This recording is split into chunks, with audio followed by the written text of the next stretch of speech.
He was asking me, would he be required to pay for a part-time employee coverage, and would the part-time employee be required to pay for coverage if an employer was putting in coverage in the shop exchange? And I asked him the question, what are you calling part-time? Because under the Affordable Care Act, most of us have been accustomed to a concept of 40 hours a week as being full-time. Under the Affordable Care Act, 30 hours a week is now considered full-time.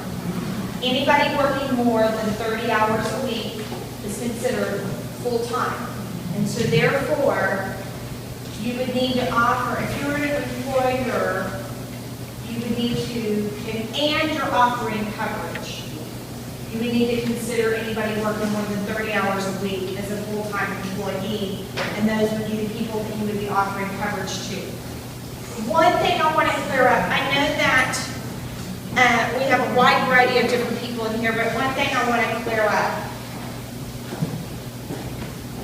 Unless an employer has more than 50 full-time equivalent employees, and that takes into consideration, they count part-timers when they're doing the employee count. You don't have to provide coverage for part-timers, but when they're doing an employee count, they count part-timers.